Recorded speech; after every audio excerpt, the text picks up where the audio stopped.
स्वागत है। हमने एक अंश चैप्टर 2 लाख की चूड़ियाँ जिसका एक अंश हमने पढ़ लिया था और शेष बाकी अभी मैं आपको विस्तारपूर्वक समझा रहा हूँ। इसके पहले कुछ एक अंश हम पहले देख लेते हैं।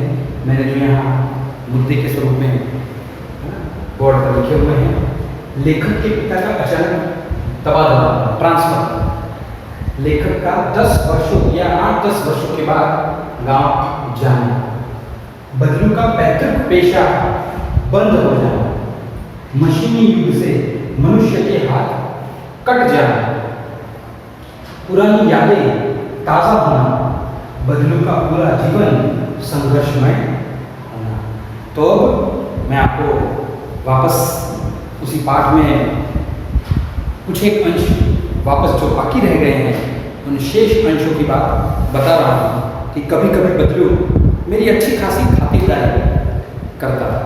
लेखक क्या कह रहे हैं, जो उस वक्त वह जब गांव में जाते थे तो लेखक उनकी अच्छी खासी खातिरदारी भी करते थे। जिन दिनों उनकी गाय का दूध होता वह सदा मेरे लिए मलाई बचा कर रखते और आम की फसल में तो लेखक क्या कह रहे हैं, आम की फसल में तो मैं रोज ही लेखक रोज ही उनके यहाँ से सदा 2-4 आम खा, परंतु इन सब बातों के अतिरिक्त जिस कारण वह मुझे अच्छा लगता था वह यह था कि लगभग रोज ही वह मेरे लिए 1-2 लाख की छोटी छोटी गोलियां बना देते थे। और लेखक को वो सबसे ज्यादा पसंद था। खाना और खातिरदारी तो छोटे बच्चों को अक्सर पसंद होती ही है, ठीक है, क्योंकि हालांकि उनको कोई और जिम्मेदारियां नहीं होती हैं। मैं बहुत हर बार ज्यादातर हर गर्मी की छुट्टी में अपने मामा के यहाँ चला जाता और 1-8 महीने वहाँ रहकर स्कूल खुलने के समय तक वापस आ जाता। आपने देखा होगा हर बार ज्यादातर वैकेशन जब होता है, ग्रीष्मावकाश या दीपावली या दिवाली का वैकेशन जब होता है, तो अक्सर बच्चे जो है वो मामा के घर जाते हैं और मामा के घर जाकर वह खूब मौज मस्ती करते हैं, खूब आनंद उठाते हैं, ठीक है। वहीं बदलू मामा के वहाँ जाकर अपने मामा के गांव जाकर वह मज़े करते थे लेकर।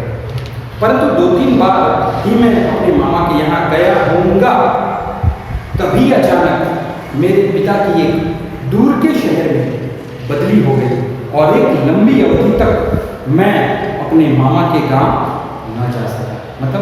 बहुत सारे वर्षों तक उनके पिताजी का तबादला ट्रांसफर होने के कारण वह 8-10 वर्षों के बाद जब वे गांव में गए तब तक तो वे नहीं जा सके, लेकिन लगभग 8-10 वर्षों के बाद जब लेखक वहाँ गए तो इतना बड़ा हो चुका था कि लाख की गोलियों में मेरी रुचि नहीं रह गई। सीधी बात है, यहाँ पर यही बात बताई गई है कि पहले की लेखक के पिता का तबादला ट्रांसफर हो गया और लेखक का 10 वर्षों के बाद गांव जाना, ठीक है, और वहाँ पर इतना बदलाव आ चुका था। और लेखक सीधी बात है कि जितने छोटे छोटे बच्चे होते हैं उनको खिलौनों में इंटरेस्ट होता है, पर जब वो 10th में 12th में कॉलेज में आ जाते हैं तो वो कोई खिलौने के लिए रोते नहीं है या खेलने के लिए जिद नहीं करते, क्योंकि उनकी समझ उस वक्त बड़ी अलग प्रकार की विस्तृत हो जाती है। इसलिए यहाँ पर भी अब उनको उन गोलियों में कोई रस नहीं, पर उनको अपना बचपन जरूर याद था। इतना बड़ा हो चुका था कि लाख की गोलियों में उनकी रुचि नहीं थी। अतः गांव में होते हुए भी कई दिनों तक मुझे बदलू का ध्यान नहीं आया।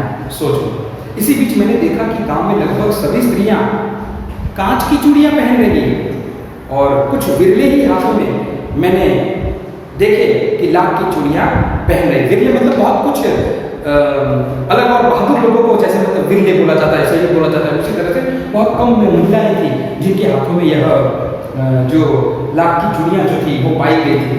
और तब एक दिन सहसा मुझे बदलू काका का ध्यान आया। यह याद आया, बात यह हुई कि बरसात में मेरे मामा की छोटी लड़की आंगन में फिसल कर गिर पड़ी और उसके हाथ की कांच की चूड़ी टूटकर उसकी कलाई में घुस गई। और वो घुसने के बाद सीधी बात है, कांच है तो खून निकलेगा, लहू बहेगा और थोड़ा बहुत दर्द भी होगा, और उससे खून बहने लगा। मेरे मामा उस समय घर पर नहीं थे और मुझे ही उसकी मरहम पट्टी करनी पड़ी। तभी सहसा मुझे बदलू का ध्यान हुआ और मैंने सोचा कि उससे मिला। अतः शाम को मैं घूमते घूमते उसके घर चला गया, बदलू काका के घर। उसके घर मतलब बदलू काका के घर चला गया। बदलू वहीं चबूतरे पर नीम के नीचे एक खाट पर लेटा हुआ था।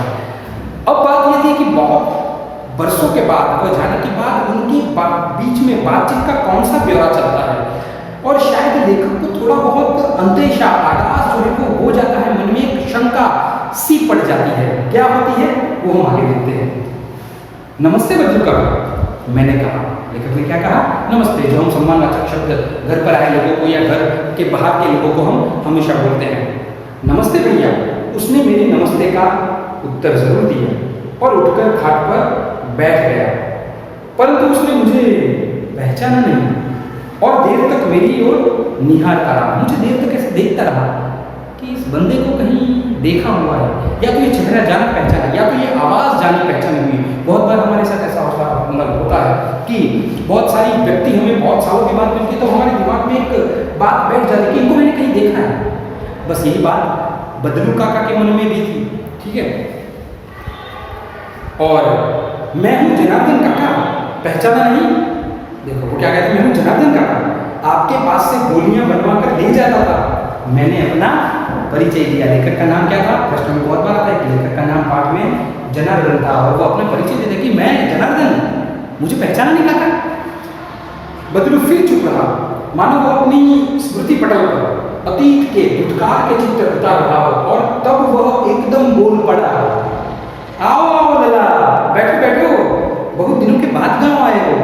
हाँ, इधर आना ही नहीं हो सका काका, मैंने चारपाई पर बैठते हुए उत्तर दिया। मतलब वो चारपाई पर बैठते हुए वो उत्तर दे रहे थे। बदलू काका पूछ रहे थे कि लला अब तक दिखे क्यों नहीं? बहुत सालों के बाद, बहुत दिनों के बाद बेटा तुम्हारे दर्शन हुए।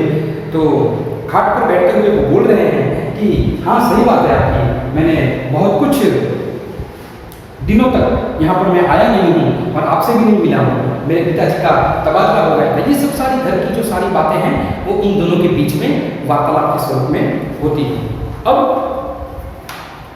कुछ देर फिर शांति रही।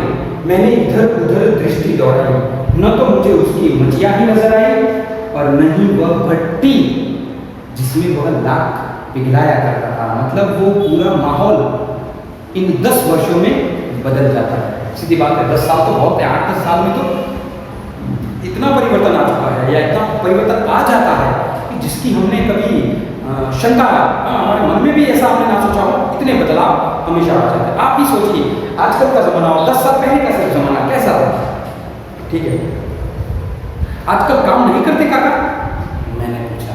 आजकल काम नहीं करते काका? मैंने पूछा। नहीं लला, काम तो कई साल से बंद है। मेरी बनाई हुई चूड़ियाँ कोई पूछे तब तो ना।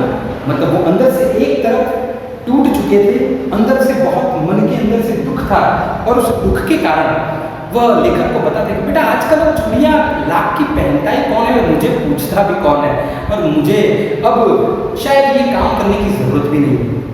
ठीक है, गांव गांव में कांच का प्रचार प्रसार हो गया है।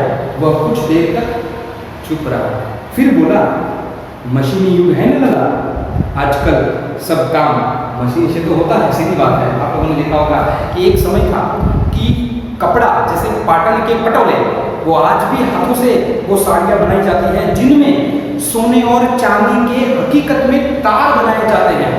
वो 10-10 लाख रुपए की साड़ी, 20 लाख रुपए की, 50 लाख रुपए तक की साड़ियाँ होती हैं जिनमें सोने और चांदी के तार। पाटन की, गुजरात की बात कर रहा हूँ मैं, गुजरात में पाटन जिला महसाना गया है, वहाँ पर आज भी हस्तकलाकारी जो उद्योग के स्वरूप में, जो पाटन में पाटना पटोला जिसको हम बोलते हैं, वो आज भी हाथों से लोग बनाते हैं, पर वो बहुत कारीगर कम रह गए हैं। क्यों? क्योंकि आजकल तो साड़ियाँ वगैरह जो है वो रिलायंस जैसी कंपनी या बाकी बहुत सारी कंपनियाँ हैं वो मशीनों से बनाती है, और जो लोग ये 3 घंटे में एक बनाते हैं, ये 3 घंटों में 300 साड़ियाँ निकाल लेते हैं। तो उसी तरह से यहाँ पर भी ये बात बताई गई है कि मशीनी युग है ना दादा, आजकल सब सारा काम ज़्यादातर, अब आज के भारत की अगर हम बात करें तो सब जगह से देखा जाए तो ज़्यादातर सारा काम जो है वो मशीन से होता है। आपने देखा होगा हमारे घर पर बहुत सारी मशीनी युग की चीज़ें जो है वो आ चुकी है। कपड़े इस्त्री करने से लेकर कपड़े धोने से लेकर बहुत सारी चीज़ें जो एसी, फ्रिज, बाकी बहुत सारी ऐसी चीज़ें हैं, व्हीकल सारे, ठीक है, इलेक्ट्रिक आइटम है, ये सारे इलेक्ट्रॉनिक्स और इलेक्ट्रिक आइटम है, वो सारी जो है वो आधुनिकता की यहाँ पहचान करवाती है और उसी की बात यहाँ पर बताई गई है। खेत भी मशीन से जोते जाते हैं। ट्रैक्टर, पहले के ज़माने में 2 बैल और एक बंदा जो है वो हमेशा चलता रहता था, बैल की तरह ही वो मनुष्य भी उतनी ही मजदूरी कर रहा था। और आजकल ट्रैक्टर आ गए हैं, एक ही इंसान है वो एक साथ बहुत सारी जगह से बहुत सारा काम कर सकता है। तो और फिर जो सुंदरता कांच की चूड़ियों में होती है, लाख में कहाँ संभव, क्यों? क्योंकि मशीनी युग में क्या होता है, अलग अलग भिन्न भिन्न प्रकार के जो रंग होते हैं, वो रंग सारे जो है वो पाए जाते हैं, उनमें अलग अलग प्रकार की सुंदरता कृत्रिम रूप से ऐड की जाती है, अंदर उसको उतारा जाता है। लाख की चूड़ियों में तो ये सब कुछ सारा हाथ से करना पड़ता है, हाथ से रंग भरना पड़ता है, वो सारी बातें यहाँ पर बताई गई है, ठीक है। लेकिन कांच बड़ा खतरनाक होता है। यहाँ पर लेखक क्या कहते हैं, बदलू काका, और उनकी बातें जब होती है तो बदलू काका ये कह रहे हैं कि लेकिन कांच बड़ा खतरनाक होता है, बड़ी जल्दी टूट जाता है, क्योंकि वो एकदम क्या बोलते हैं, जल्दी से टूटने वाली चीज़ है। लाख की चूड़ियाँ तुरंत टूटे ऐसा नहीं है, क्या ना, बड़ी जल्दी टूट जाता है। मैंने कहा नाजुक तो फिर होता ही है लला। कहते कहते उसे खांसी आ गई और वह देर तक खांसता रहा। मतलब अब बदलू काका की उम्र जो है वो हो चुकी थी, शायद वो बूढ़े हो चुके थे। वो जो जवानी में उनको काम करना था, उन्होंने जवानी में अपने समय में अपना लोहा सबको मनवा दिया था, पर अब जो है वो ऐसा काम शायद नहीं कर पाते या तो नहीं कर सकते थे। उनको बीमारी लग गई थी, खांसते रहे देर तक, लेकर से वह बात तक ढंग से नहीं कर पाए, ठीक है। और जब जाने कैसे उसने मेरी शंका भाप दी और बोला, दमा नहीं है, मुझे फसली खांसी है, यही महीने 2 महीने से आ रही है, 15 दिन में ठीक हो जाऊंगा। सोच लो वो बूढ़ा व्यक्ति सामने वाले की नज़र पहचान लेता है, वो बोलता है दमा नहीं है मुझे, अस्थमा या दमा नहीं है, मुझे सामान्य सी खांसी है, 15-20 दिन में ठीक हो जाएगी। मैं चुप रहा, मुझे लगा उसके अंदर कोई बहुत बड़ी फिक्र छुपी है। मैं देर तक सोचता रहा कि मशीनी युग ने कितने हाथ काट दिए हैं। देखो बात वही आ गई है कि मशीनी युग से मनुष्य के कितने ही हाथ कट गए। क्यों? क्योंकि जहाँ पर एक व्यक्ति का काम होना चाहिए था, ठीक है, 10 व्यक्ति का काम होना चाहिए था, 20 व्यक्ति का काम होना चाहिए था, वहाँ आज अकेला ऑटोमेटिक शायद एक ही व्यक्ति उस मशीन को कर रहा है, या तो ऑटोमेटिक रोबोट की तरह रोबोट कर रहे हैं। तो शायद अब बेरोजगारी का प्रश्न जो है वो भारत में बहुत बढ़ गया है। और कुछ देर फिर शांति रही और मुझे अच्छी नहीं लगी। आम की फसल अब कैसी है काका ने पूछा, ठीक है, विषय को बदलना थोड़ा। और अच्छी है, उन्होंने जवाब दिया, बहुत अच्छी है। उसने लह कर उत्तर दिया और अंदर अपनी बेटी को आवाज दी, अरे रज्जो, लला के लिए आम तो ले आओ। फिर मेरी ओर मुखातिब होकर बोला, माफ करना लला, तुम्हें आम खिलाना भूल गया था। सोच लो कितना उस पुरानी बात को याद रखे हुए कि हाँ लला आता था, आम खाता था, तो वो माफी मांगते, माफ करना बेटा, मुझे याद नहीं था। नहीं काका, आम तो इस साल बहुत खाए हैं। वाह वाह, बिना आम खिलाए कैसे जाने दूंगा। मतलब बात यहाँ पर यही बताई गई है कि जो पुराने लोग होते हैं, जो जिम्मेदारी वाले लोग होते हैं, वो हमेशा इंसान की कदर करते हैं। वही बात बताई गई। मैं चुप हो गया।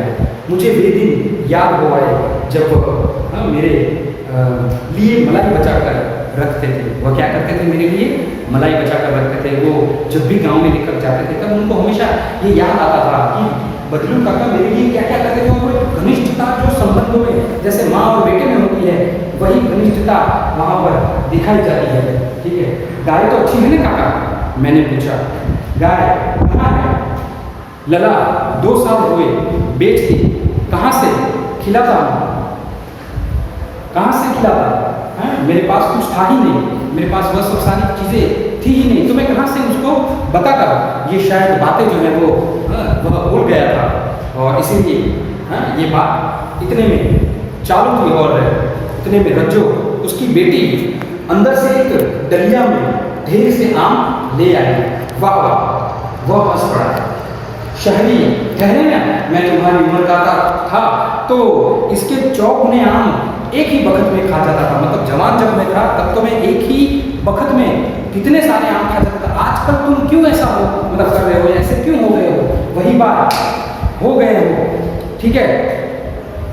और आप लोगों की बात और है, मैंने उत्तर दिया। लेकर क्या कह रहे हैं, आप लोगों की बात सब और है, सभी विषय जो है वो अलग प्रकार के हो रहे थे, उनका जवाब और लेखक का जवाब अलग हो रहा था, ठीक है। आप लोगों की बात और है, मैंने उत्तर दिया। अच्छा बेटी लला को, ठीक है, अच्छा बेटी लला को 4-5 आम छांट कर दो, सिंदूरी वाले देना। देखो लला कैसे हैं। तो यहाँ पर वो पुरानी यादें ताज़ा कर रहे हैं। यहाँ पर मैंने मुद्दा बनाया है पुरानी यादें ताज़ा होना। मतलब वो जब गांव में आते थे तो लेखक उनका स्वागत कैसे करते थे, किस प्रकार से वो चलते थे, किस प्रकार से उनके पास छोटी छोटी रंग बिरंगी गोलियाँ लाते थे, मलाई जो है वो गाय के दूध की जो है वो किस प्रकार बचाई जाती थी, वो सारी बातें जो है वो याद है। परंतु मुख्य रूप से जो मुद्दे की बात है कि मशीनी युग में, ठीक है, जो मनुष्य के हाथ जो है वो काट दिए हैं। मतलब इसका मतलब ये नहीं है यहाँ पर कि मनुष्य के हाथ सीधे कट गए, पर जहाँ पर 10, 15, 20 यहाँ पर इस 10-15 लाइन का जो अर्थ वो ये निकल रहा है कि पहले अहमदाबाद को मैनचेस्टर बोला जाता था, ठीक है। वहाँ पर बहुत ही कपड़े की मिलें चलती थी और बहुत सारी जर्मन टेक्नोलॉजी के मशीन धीरे धीरे धीरे अहमदाबाद में आने लगे। और उसके बाद अब मशीनी युग ने इतना परिवर्तन ला दिया है जर्मन टेक्नोलॉजी ने शायद कि एक ही व्यक्ति जो है वो पूरी मशीन को संभाल सकता है। ऑटोमेटिक सारी सिस्टम होती है, डोर जो है वो जो धागा होता है वो ऑटोमेटिक हवा प्रेशर के साथ वो खींचा जाता है और ऑटोमेटिक ही लग जाता है और सारे धागे सारे कपड़े में बुनते चले जाते हैं और एक साथ सब कुछ कटाई पिटाई और पैक होके सब कुछ बाहर सीधे बॉक्स में मिलता है। तो इतनी सारी बदलाव की बातें जो है वो मशीनी युग की यहाँ पर आ चुकी है और मशीनों से ही सब कुछ संभव हो सकता है। जैसे आज मैं आपको पढ़ा रहा हूँ वो क्या है, आज मैं आपके सामने टेक्नोलॉजी का इस्तेमाल कर रहा हूँ, वो भी एक मशीन ही है, मशीनी युग है। नहीं तो मैं यहाँ पर आपको पढ़ा रहा हूँ, आपको घर पर यह वीडियो देखने को मिल रहा है, वो भी एक मशीनी युग के कारण ही मिला। ये यंत्र युग है, पहले तंत्र मंत्र, और यह अब यंत्र युग है जहाँ पर इन यंत्रों का भिन्न भिन्न रूप से इस्तेमाल किया जाता है और मनुष्य के लिए अच्छी बातों के लिए और अच्छे कामों के लिए अगर इस्तेमाल करता है तो उसमें कोई दिक्कत वाली बात नहीं। पर अगर मनुष्य के मन में थोड़ी सी भी लालच या लालसा पैदा हो गई तो उसका सारा जो बना बनाया खेल है वह बिगड़ जाएगा और शायद वह नुकसानदेह हो जाएगा, ठीक है। और उतने में ही वो पुरानी बातें, पुरानी जो यादें थी वो ताज़ा करते कि गाय कहाँ गई, तो गाय तो बेच दी, कहाँ से खिलाता, धंधा बंद हो गया है। और सबसे अगर कचौटती बात जो अगर यहाँ पर ये बताई गई है कि बदलू काका का जो ये पैतृक जो धंधा था वो बंद हो गया था और मशीनी युग के आने के कारण अब कांच की चूड़ियाँ कौन पहनता, तो सीधी बात है चूड़ियों का प्रचलन जो है वो बंद हो गया था, ठीक है। और बात उस वक्त ये भी थी कि जब बदलू काका जब ये चूड़ियाँ बनाते थे तो वस्तु विनिमय की प्रथा प्रचलित थी, एक हाथ वस्तु देना और दूसरे हाथ वस्तु लेना। अब बात ये होगी कि उन्होंने अपनी आय का कोई क्या जरिया ही नहीं रखा, तो उस जरिए के बगैर उनको पैसा कौन देता, उनको अनाज कौन देता। पहले तो शादी ब्याह में सब भेंट सौगातें कोई ना कोई दे देता था, अब तो इन्होंने व्यापार ही बंद कर दिया है, तो कोई चूड़ियाँ ले जाने वाला नहीं था, उनको कोई अनाज वगैरह और सब कुछ देने वाला नहीं था। तो यह एक प्रकार की गंभीर समस्या जो है वो लेखक के सामने यहाँ दिखती है कि बदलू काका कैसे थे और कैसे हो गए। समय की एक ये बात बताई गई है कि पहले कैसा समय था और आज कैसा। समय की बातें ही होती है कि उस वक्त कैसा माहौल था। जैसे मान लीजिए मैं आपको उदाहरण दे रहा हूँ, मैंने एक कहीं फेसबुक पर या कहीं पे सुना है कि पहले के ज़माने में बहुत सारे व्यक्तियों के घर पर बहुत सारे जानवर हुआ करते थे, गाय भैंस बकरियाँ और घोड़े वगैरह। और वो जब मोटरसाइकिल या कार लाते थे, गाड़ी वगैरह, तो पूरे गांव में ज़िले में तहलका मच जाता था कि भाई सुरेश भाई नाम के व्यक्ति जो है वो एक कार लाए हैं, कितनी अच्छी बात है, कितना वर्चस्व है, कितने बड़े आदमी हैं, कितने शौक है इनके। आज उसी समय में अब उल्टा हो चुका है, 2 व्हीलर 4 व्हीलर तो ज़्यादातर हर एक के घर में है, पर अगर कोई घोड़े वगैरह या हाथी वगैरह रखते हैं तो उनका आज महत्व बढ़ गया है। समय बदल गया है और समय के साथ महत्व भी बदल गया है। वस्तुएं तो वहीं की वहीं पुरानी हैं, सिर्फ रंग बदलकर आपके और मेरे सामने प्रस्तुत हुई है, पर उसका महत्व किसने कब क्यों कैसे आंका है ये मायने रखता है। ठीक है, तो ये पुरानी बातें उनको याद आ जाती है। और जैसे यहाँ पर आगे पाठ में बताया गया है कि सोच लो वो इतने शरीर से भी सशक्त हो चुके हैं कि वह कहीं नौकरी नहीं कर सकते। ये एक प्रश्न भी है। यहाँ बदलू काका कहीं किसी और जगह पर अपने सिद्धांतों और अपने आदर्शों को छोड़कर शायद कहीं जा भी नहीं सकते। समझ में आ रहा है कुछ कह रहा हूँ? तो इसीलिए ये फर्क है सारा। इसीलिए ये फर्क है कि भाई एक संघर्षमय जीवन, ध्यान रखना लास्ट का हमारा मतलब है बदलू का पूरा जीवन संघर्षमय होना, मतलब कि उन्होंने जब वो छोटे होंगे तब उन्होंने अपने पिताजी के साथ संघर्ष किया होगा, जवानी में उन्होंने संघर्ष किया, और अब जब बुढ़ापा है तब उनके साथ आज कोई उनका साथ या सहकार देने के लिए कोई खड़ा नहीं है, क्योंकि उनका पैतृक पेशा जो है वो बंद हो चुका है। मशीनी युग का आना और पैतृक पेशा जो धंधा था वो बंद हो जाना। जैसे आप लोगों ने देखा होगा कारपेंटर है या लोहे का काम करने वाले हैं या ऐसे मजदूर वगैरह हैं जो भी आज काम करते हैं। जैसे आप लोगों ने देखा होगा बहुत लंबी लंबी ऊंची ऊंची बड़ी बड़ी इमारतें बनाई जाती थी पहले, तो उसमें सारे मनुष्य जो है वो खुदाई का काम करते थे। आजकल जेसीबी मशीन आ गया है, वो सीधे फावड़े को चलाते रहते हैं और जो काम 100 आदमी एक दिन में करते हैं यही काम 3 घंटे में ये एक मशीन और एक आदमी की मदद से हो रहा है। तो सीधी बात है 90 या 95 लोग ऐसे ही बेकार हो गए, तो उनका क्या होगा? अगर उनको रोजी रोटी नहीं मिली तो शायद वो अलग प्रकार के रास्ते इख्तियार कर सकते हैं। तो यह बात बताई गई है। और देखो, अच्छा बेटा लला को 4-5 आम छांट कर दो और सिंदूरी वाले दिन रज्जो को वो बोलते हैं, और देखो लला कैसे हैं, इसी साल यह पेड़ तैयार हुआ है। यह आम की फसल जो है वो, आम जो है वो फलों का राजा बताया गया है, और गुजरात में ज़्यादातर जो है आम बहुत पकते हैं और लोग बड़े मज़े से खाते भी हैं और खाने भी चाहिए। इसीलिए तो कुदरत ने इतनी सारी चीज़ें, इतनी सारी मिठास भरी है उसमें, तो खाना बेहतर हो सकता है। रज्जो ने 4-5 आम अंजुली मतलब हाथ में रख दिए, ठीक है, और अंजुली में लेकर मेरी ओर बढ़ा दिए। आम लेने के लिए मैंने हाथ बढ़ाया तो मेरी निगाह एक क्षण के लिए उसके हाथों पर ठिठक कर रह गई। जैसे ही रज्जो का हाथ ऐसे देने के लिए बढ़ा, उसके हाथ पर लेखक की नजर जो है वो टिक गई, ठीक है, मानो कुछ कह रही हो, मानो कुछ बात बता रही हो, और गोरी गोरी कलाइयों पर लाख की चूड़ियां बहुत ही फब रही थी। मतलब वो सुंदर तो थी ही, और उसके सुंदर हाथों में वो लाख की चूड़ियां बहुत फब रही थी, मतलब बहुत अति सुंदर लग रही थी। भले लोग आजकल ज़माने में आधुनिक हो जाए, आधुनिकता के वश होने के कारण वो पुरानी चीज़ों को छोड़ दे, पर पुरानी वो चीज़ जिनके भी पास है वो आज भी उतनी ही सुंदर और आधुनिक। जैसे आप लोगों ने देखा होगा बहुत सारे म्यूजियम पुराने होते हैं जिनमें एंटिक पीस, गाड़ियाँ वगैरह और मोटरसाइकिल वगैरह, बाइक वगैरह जो रखे जाते हैं, वो उनको आज भी देखते हैं तो हमारा मन मचलने लगता है कि लाओ ना एक आध जरा चक्कर लगा के आते हैं। तो यहाँ पर यही बात है, ठीक है।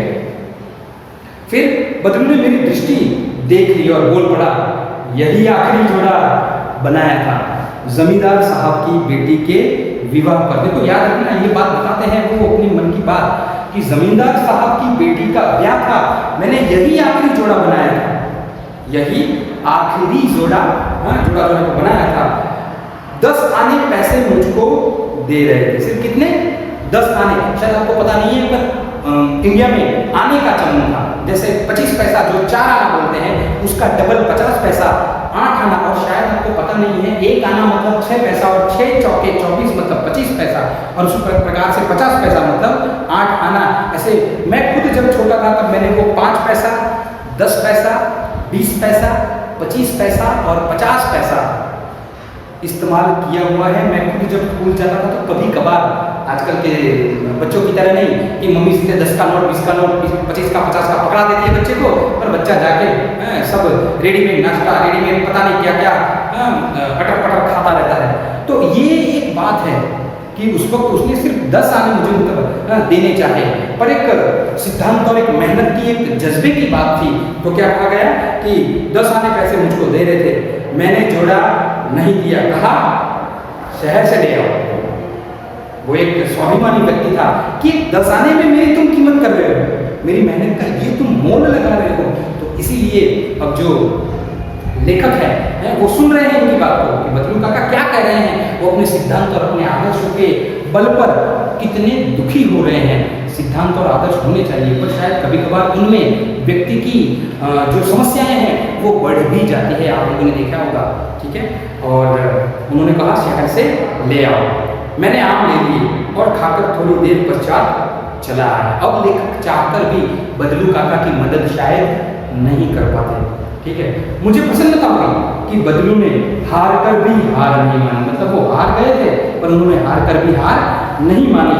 और उसका व्यक्तित्व कांच की चूड़ियां जैसा न था कि आसानी से टूट जाए, मतलब बहुत सारे व्यक्तियों का कांच की चूड़ियों की तरह ऐसा हल्का पतला सा व्यक्तित्व होता है जिनमें वह आसानी से टूट जाता है, आसानी से रिश्ते, आसानी से संबंध, आसानी से बातें। जैसे मान लीजिए कि बहुत सारे व्यक्ति गवर्नमेंट जॉब करते हैं और उनमें उनकी 50-60 हज़ार रुपए की सैलरी होती है, पर सिर्फ 2000 की रिश्वत के लिए वो अपने आप को बेच देते हैं।